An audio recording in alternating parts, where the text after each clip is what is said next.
guys, welcome back to another episode of Unbalanced with me, Cerys Davage. I hope you're all doing well. I feel like we're due a catch up. A lot has happened since I last spoke to you one-on-one. Obviously, I rebranded recently. I celebrated 3 years of the podcast, which is crazy.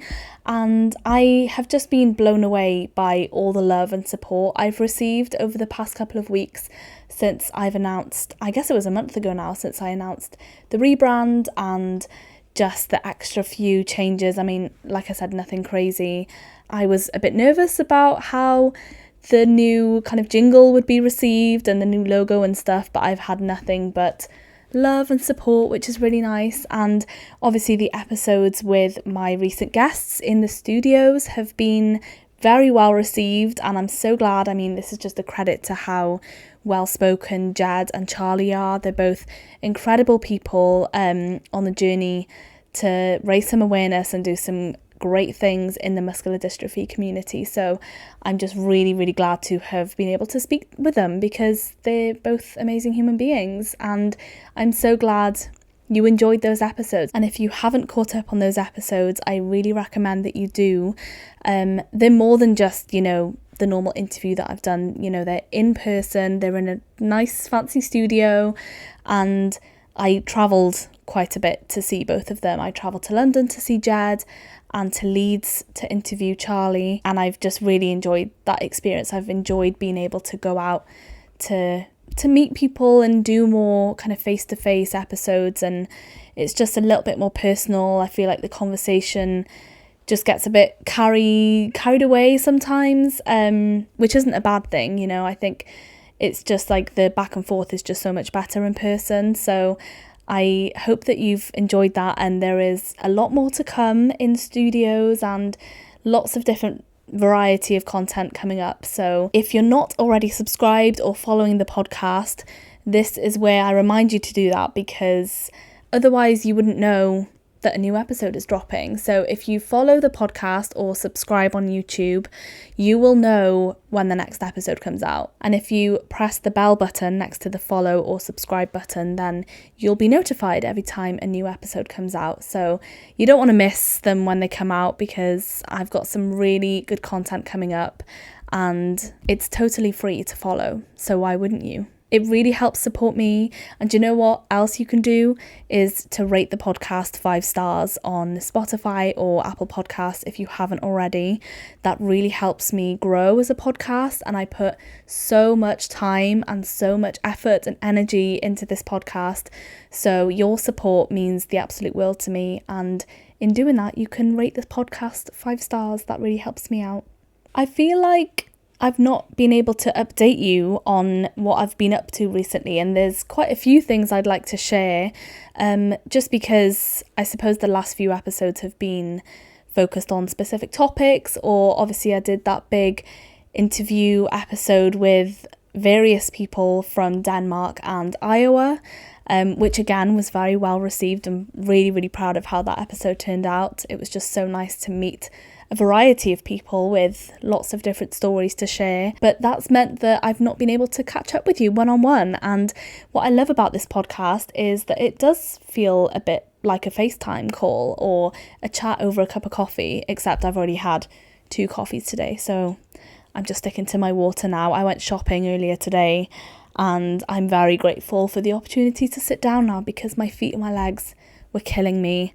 I didn't have my wheelchair with me, and I very rarely shop in person.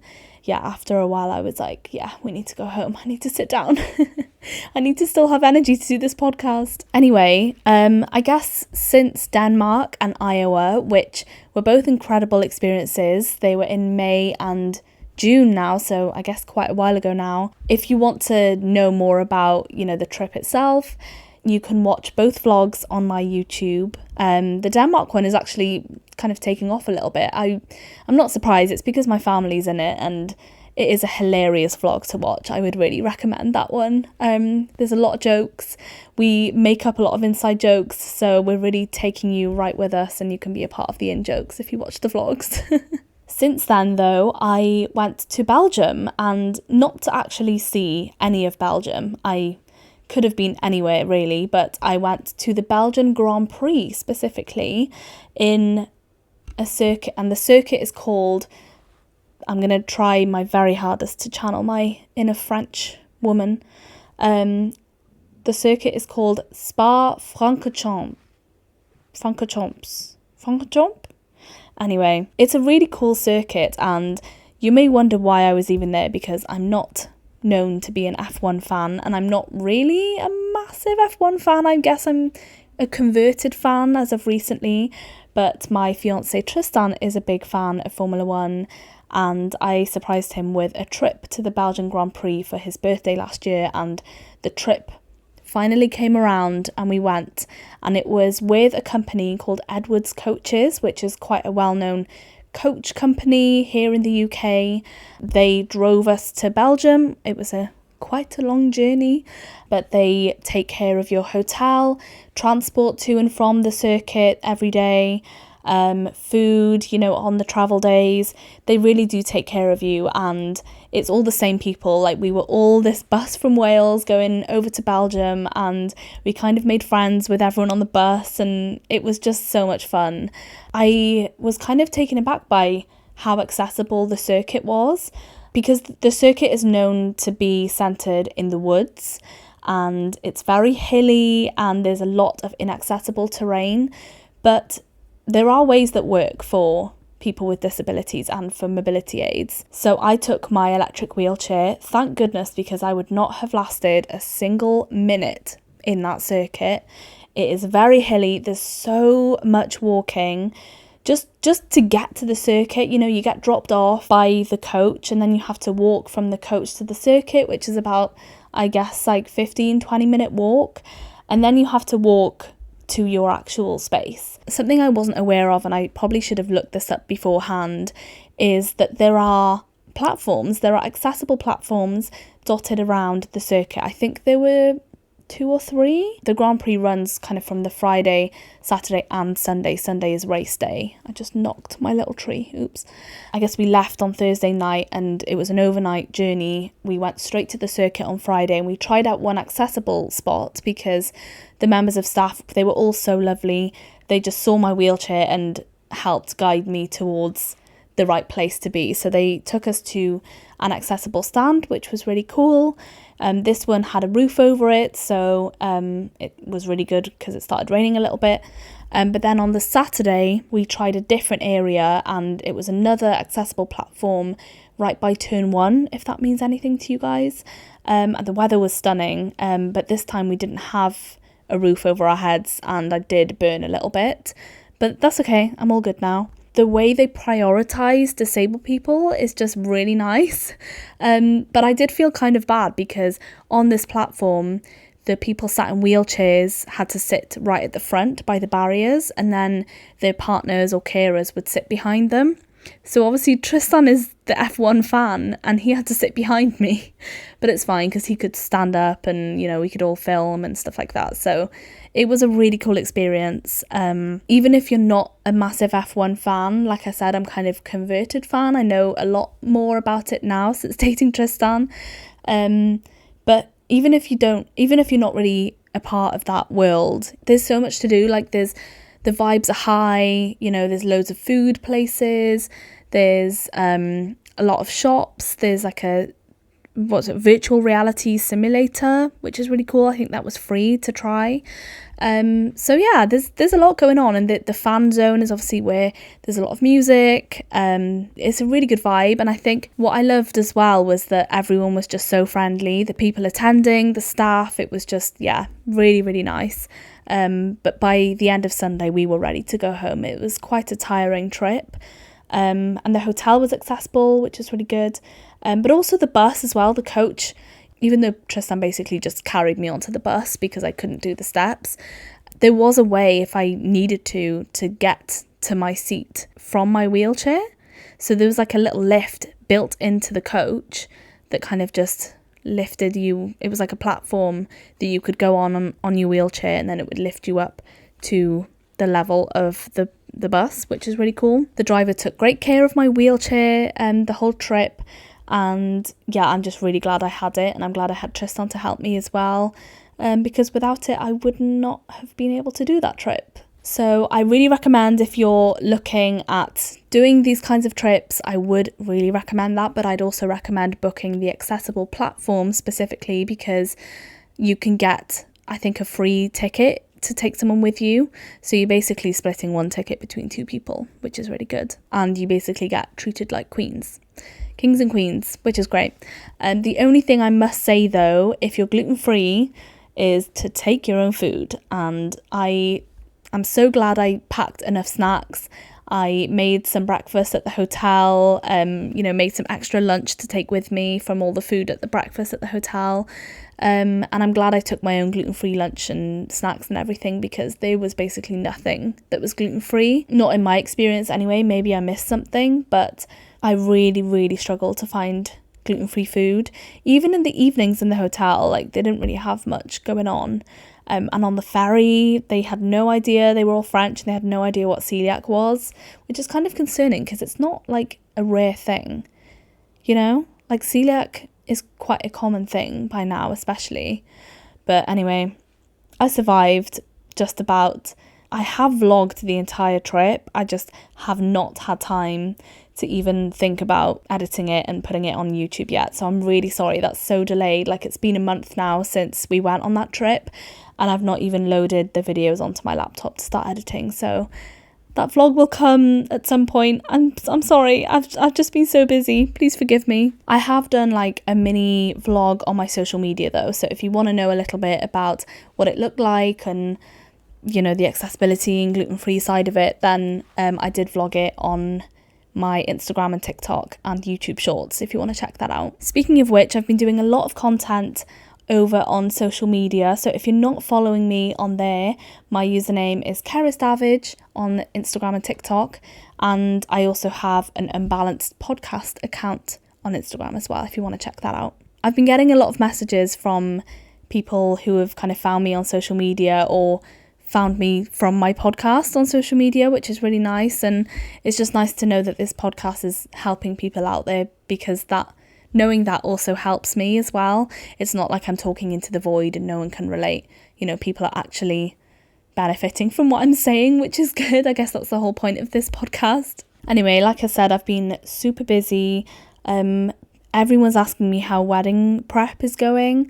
So we're getting married in April and it's August right now. So we still have some time, but I just know that time is going to go so quickly. It's going to be Christmas before we know it, which I don't even want to talk about because I'm loving this summer so much. Like, if you guys have followed this podcast for a while, you will know how much I love summer and how much I really, really don't look forward to the autumn and the winter time.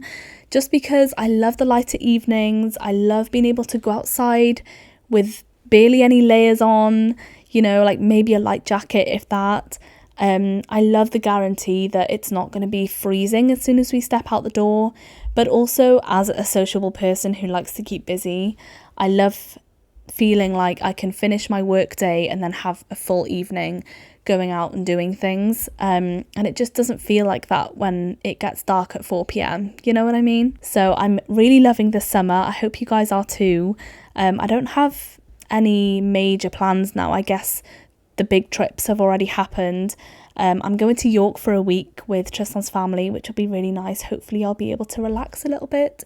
But my birthday will be during that trip as well. So I guess the next time I speak to you, I'll be 25, which is crazy. But also recently I competed in the Eisteddfod, which is a Welsh arts and culture festival that happens every year in a different place in Wales every year. And I went with my choir. If you didn't know, I'm a part of a choir, very dedicated member for 2.5 years now, almost 3 years.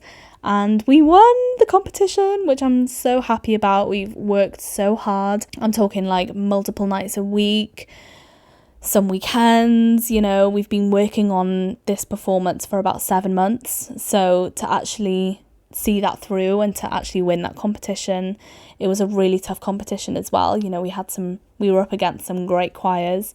I'm just really happy that we reaped what we sowed, or whatever the saying is. I'm just glad that we won, basically. and it was a really fun day.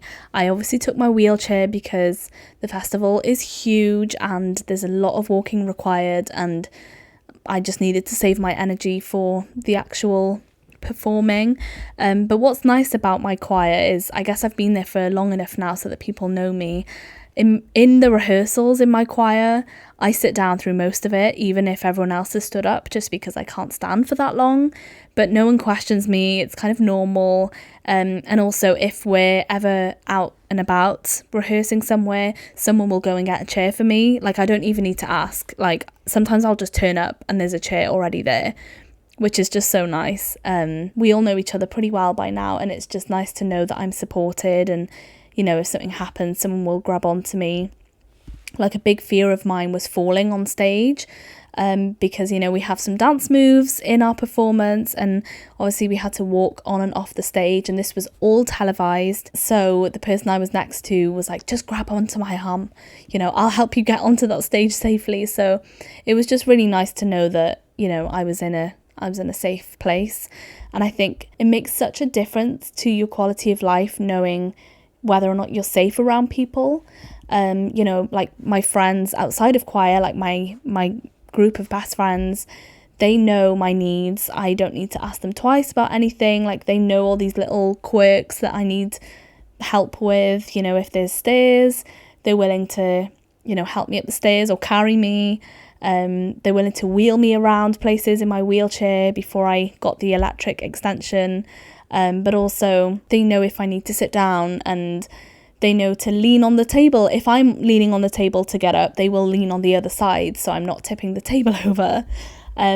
These are all like such random things, but if you get it, you get it. You know what I mean?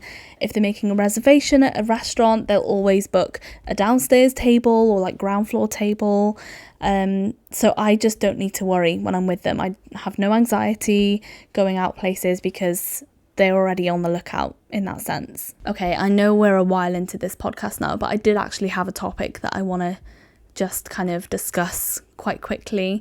It's not a topic that requires a full episode, so this is why I thought this would be a good opportunity for us to catch up as well.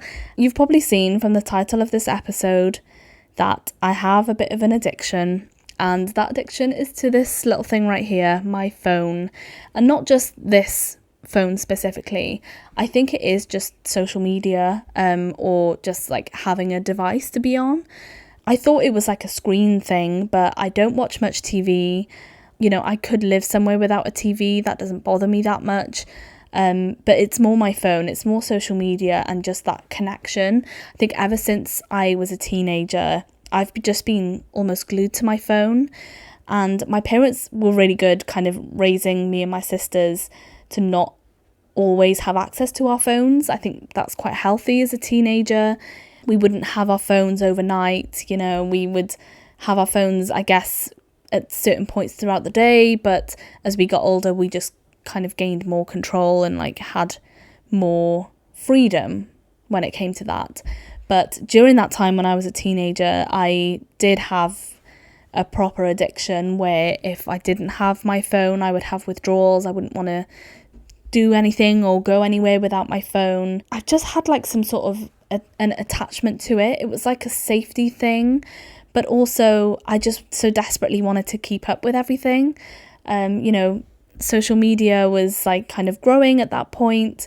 TikTok was still called Musical.ly. I don't know if you guys will remember that, but I was very much there during the whole Musical.ly hype, and I would lock myself in the bathroom for hours recording Musical.lys that most of them wouldn't even end up going anywhere, because I was just a bit of a perfectionist. But that would be so antisocial, and if I was out with my friends, I would just be constantly on my phone, just like scrolling or texting people. I think it was just that craving for connection that I've just kind of wanted since I was really young, and just to want to be a part of whatever was going on online. But I think in the meantime I was missing out on in-person stuff as well, just because I was so desperate to do that. And you may be thinking, Cerys, why on earth do you have a career in social media if you're addicted to it? I think that's kind of a part of it. I think it came hand in hand, you know. As I got older, I would look more into algorithms and the way different social platforms worked, and I was just really fascinated by all like how different social platforms worked different from each other.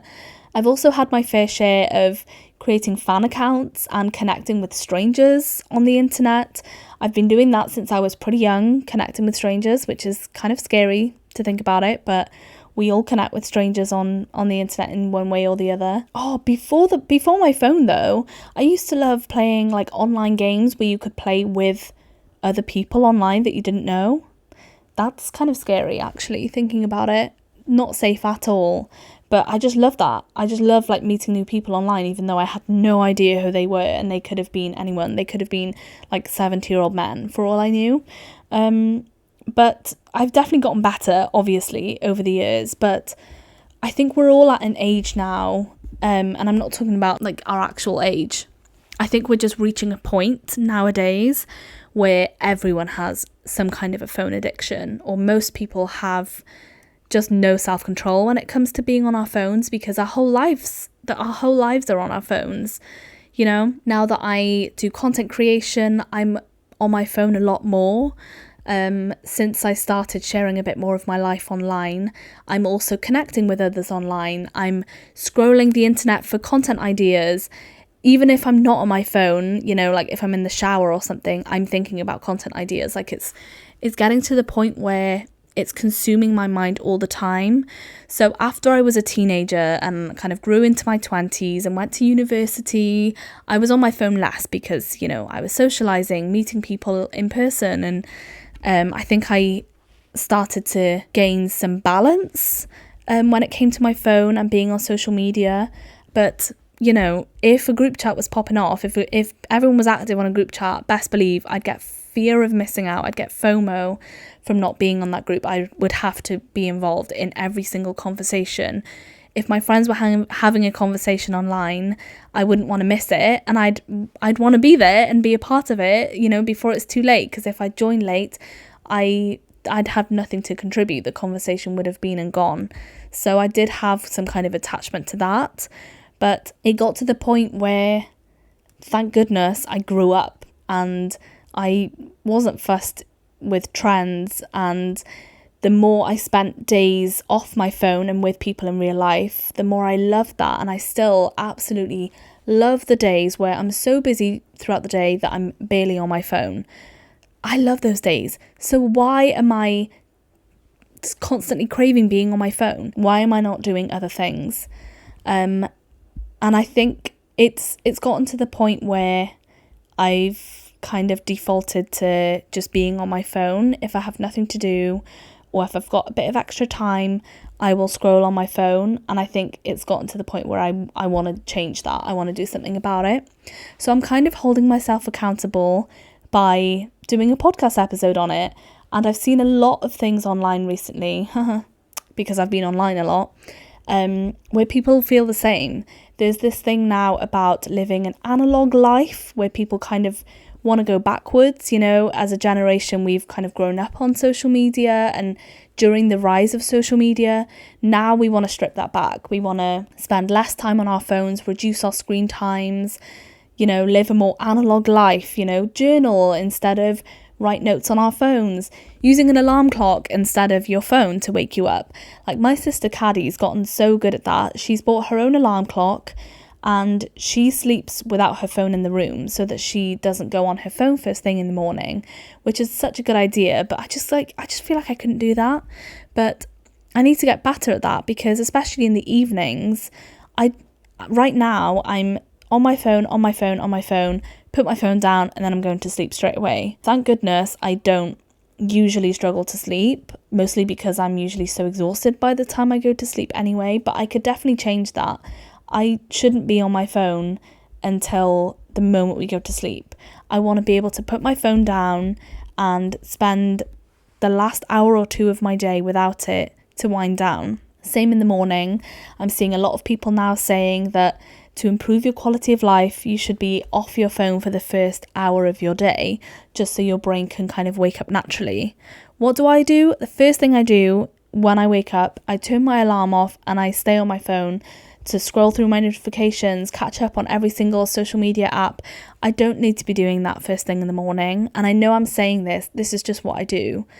I need to stop doing that. So this is just kind of me holding myself accountable, and hopefully I'm going to change that. I've kind of looked back at my New Year's resolutions over the years, and almost every single one says spend less time on my phone, but that's not an actionable thing. That's not a measurable thing. It's like, spend less time. Okay, what does that mean? How much time do I want to spend on my phone?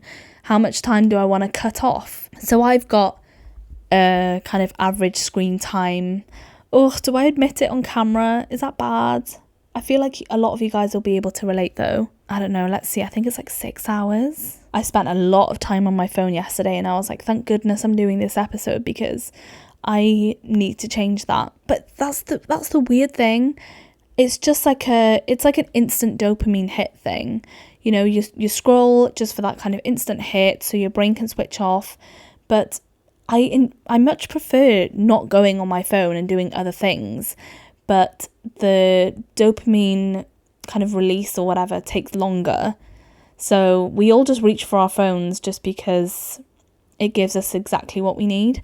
But I think the idea of going on my phone is much more desirable than actually going on my phone. I don't know if anyone else can relate to that. Screen time, let's see. Okay, daily average 6 hours. That's not good, guys. That's not good. Because I've been seeing so much on social media about this, I just thought, how can we replace that time? Instead of just going less on our phones, okay, that's much easier said than done, but what are we going to do with that time? Well, for me, I realised that, you know, being sat on my phone, I'm not moving my body at all.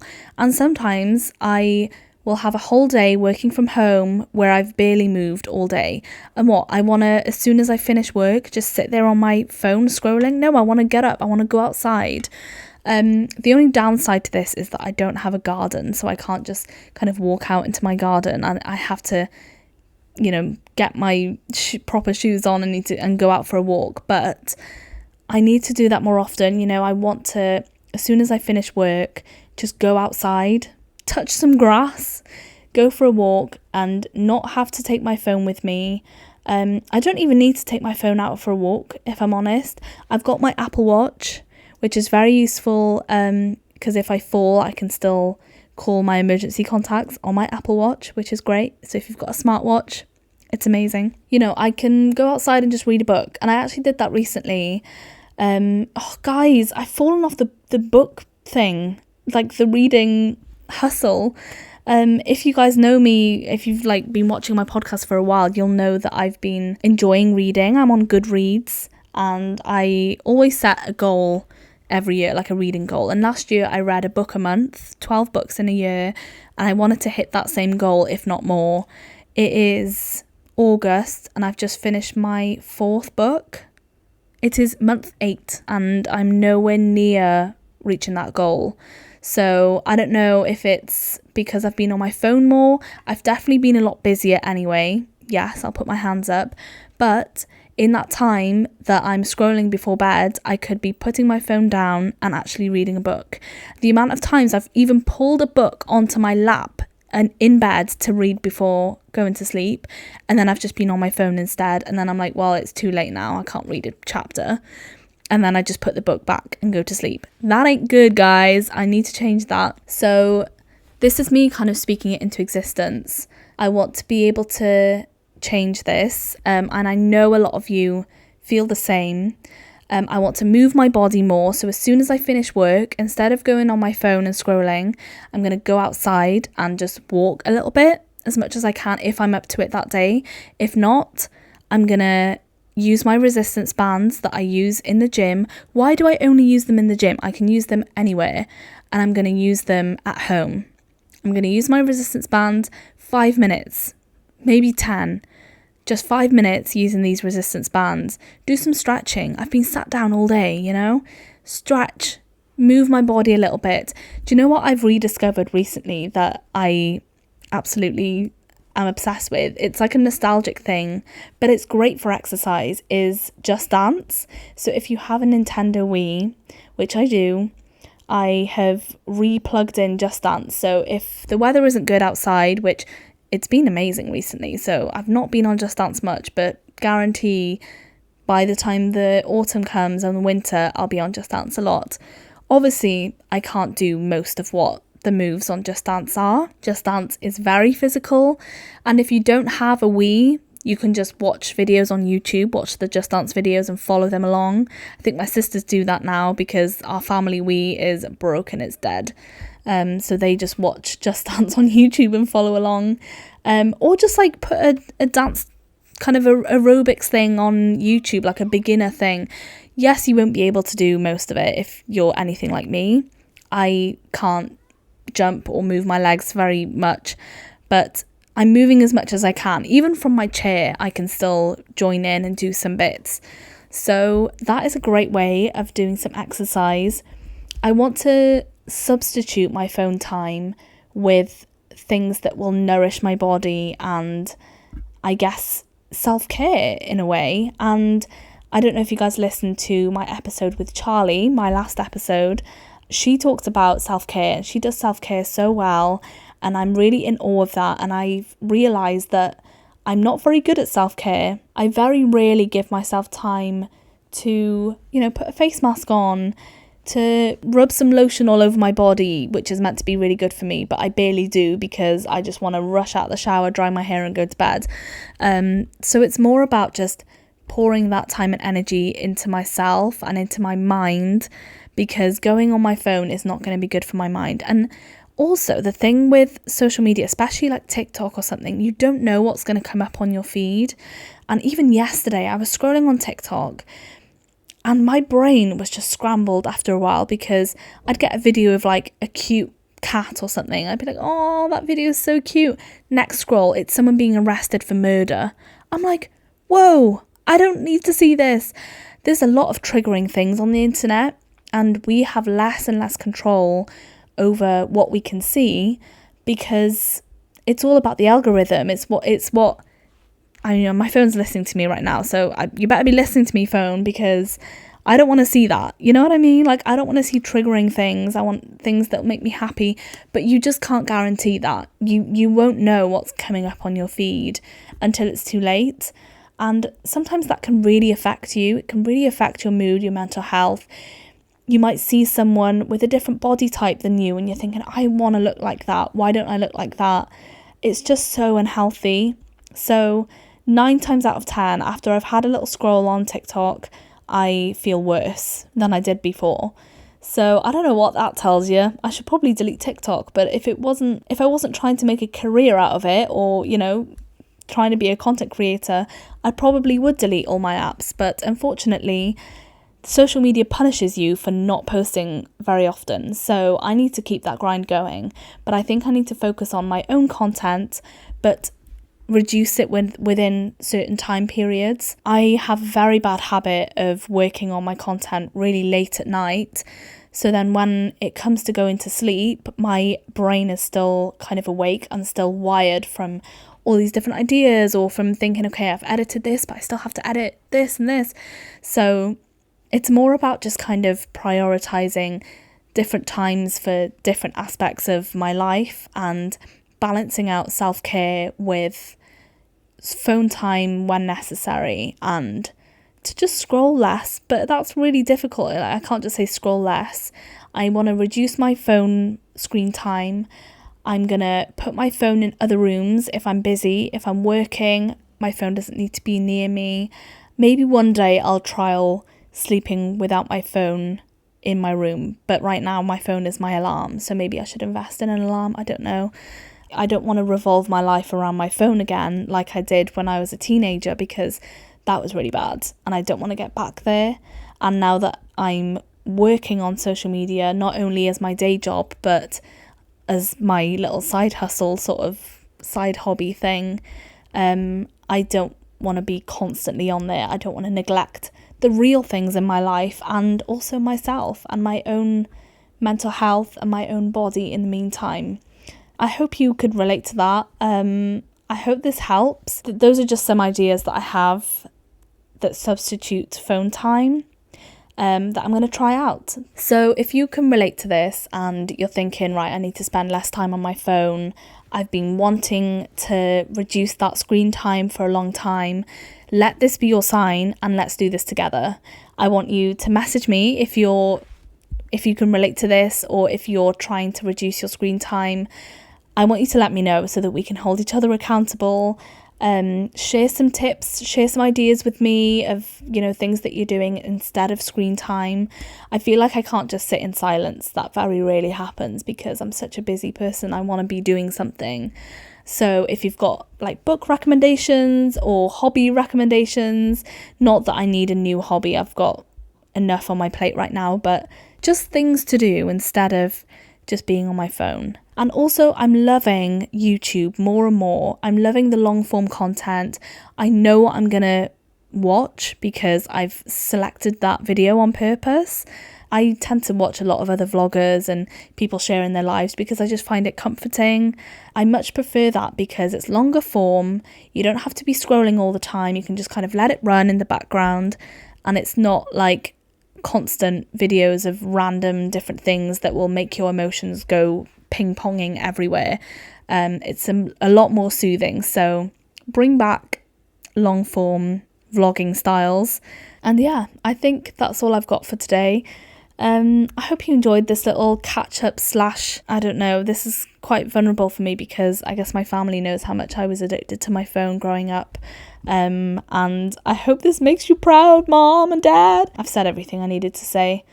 I don't think I should elaborate anymore.